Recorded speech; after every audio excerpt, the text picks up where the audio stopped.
Jokowi pergi ke berbagai daerah, dan dalam kepergiannya itu 3 hal dilakukannya. Pemberian bansos, mengkonsolidasi aparat, dan kemudian juga melibatkan banyak aparat kepala desa. Coba lihat di sini.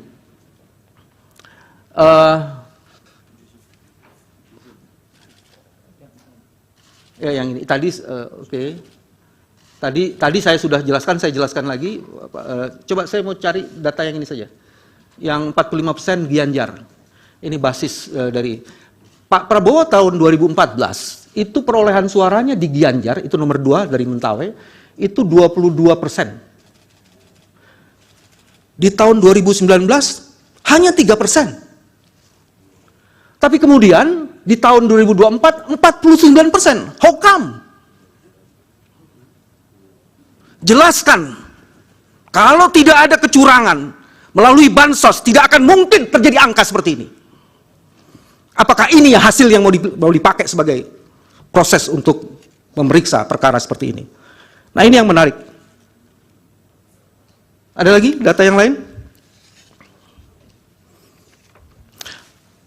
Dilanjutkan. Yang ini. Nah, ini adalah hasil survei dari Litbang Kompas yang kami sertakan. Yang di situ memperlihatkan ada politisasi bansos oleh Presiden Jokowi, sehingga kemudian bansosnya Jokowi. Jadi ada 7,8 juta pemilih mengaku saat diberi bansos dan disampaikan bansosnya dari Pak Jokowi. Jadi survei ini mengkonfirmasi itu.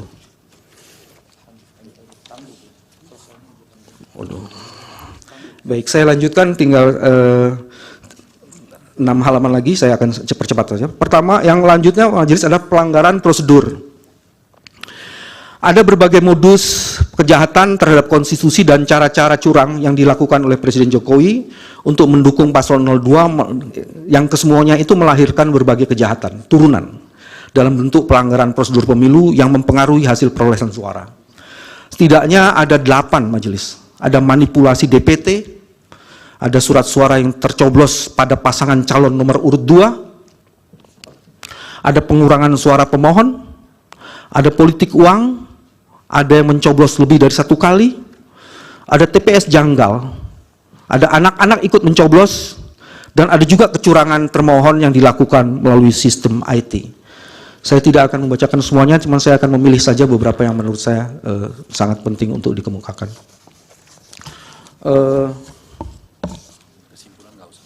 Oke.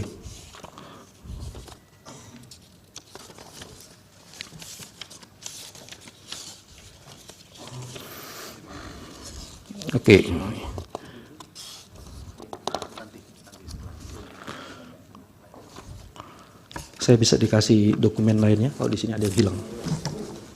Itu halaman 32. Ya, ada halaman 32. Ini halaman 32. Oh iya. Oke. Ya. Saya akan lanjutkan majelis.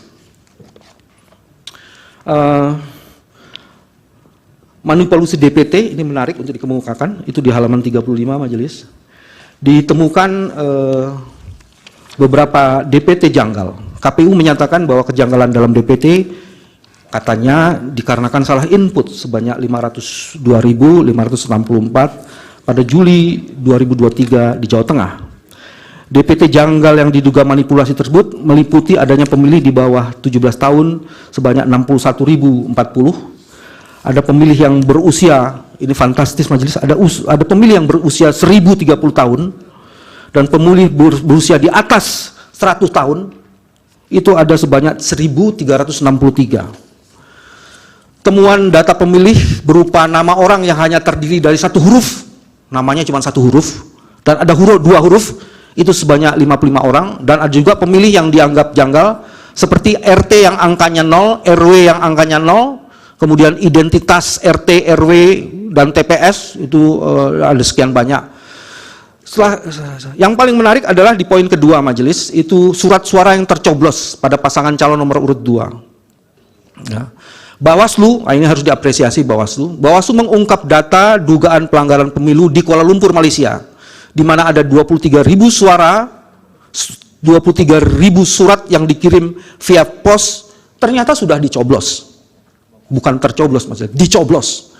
Selain itu terdapat 82.000 alamat yang tidak jelas untuk pengiriman surat suara. Selain itu juga ada pengurangan suara calon dan ada politik uang, ada mencoblos lebih dari satu kali. Ini yang juga menarik sebenarnya, TPS janggal. Sejumlah TPS itu di halaman 37.6, sejumlah TPS dilaporkan janggal karena tidak terdaftar sebelumnya, seperti yang terjadi di Sleman DIJ dalam keputusan KPU Sleman 02 tentang penetapan jumlah tempat suara pemungutan data tahun 2024. Jumlah TPS di Kelurahan Purwomartani, Kecamatan Kalasan, Kabupaten Sleman berjumlah lebih dari 105. Namun setelah dicek dalam laman KPU, ternyata bahwa jumlah TPS di Kelurahan Purwomartani, Kecamatan Kalasan, Kabupaten Sleman DIJ itu berjumlah lebih dari 105. Nomor TPS-nya juga lebih terlihat aneh. Begitupun dengan anak-anak ikut mencoblos. Kecurangan termohon juga dilakukan melalui sistem IT, Majelis. Saya akan membacakan sedikit saya dalam sistem IT ini. Sistem IT KPU yang di dalamnya ada Sirekap menjadi contoh terbaik untuk mengonfirmasi sekaligus menyimpulkan kecurangan dan pelanggaran pemilu yang dilakukan oleh KPU. Sirekap yang pada awalnya didesain untuk mengontrol rekapitulasi manual, justru malah digunakan sebagai sarana kecurangan dan mendelegitimasi serta upaya-upaya framing lainnya terhadap upaya penegakan prinsip penyelenggaraan pemilu dalam pelaksanaan rekapitulasi hasil penghitungan perolehan suara yang jujur, terbuka, akuntabel, efisien, efektif, dan aksesibel. Sirekap semula hendak dijadikan instrumen untuk mengontrol rekapitulasi manual. Karena itu ada majelis yang namanya Sirekap mobile apps yang dimiliki oleh ketua KPPS yang digunakan untuk merekam data autentik dokumen hasil yang merupakan hasil penghitungan suara di TPS, sehingga seharusnya menjadi dokumen yang reliable yang dapat dipertanggungjawabkan. Nah, ada yang menarik itu di poin D, majelis.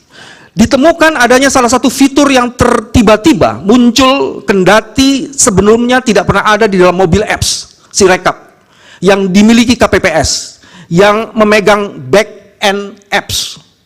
4 hari sebelum pencoblosan, tanggal 10 Februari, tiba-tiba ada muncul fitur bypass logging dan security, sehingga ada pihak yang dapat mengubah value atau angka dalam dokumen hasil karena source code dapat diubah. Munculnya fitur tersebut tidak saja mengubah angka perolehan suara di Sirekap, tapi juga potensial menghilangkan metadata dan file foto form C plano hasil. Yang selanjutnya adalah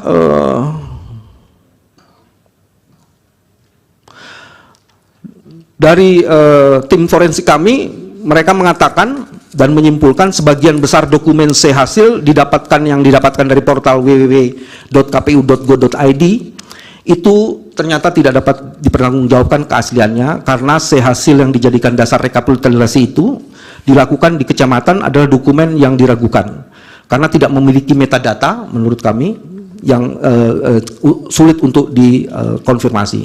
Legitimasi perolehan selanjutnya tidak bisa, itu sebabnya legitimasi terhadap perolehan selanjutnya tidak bisa dipertanggungjawabkan. Oke. Majelis Hakim, saya ingin membacakan petitum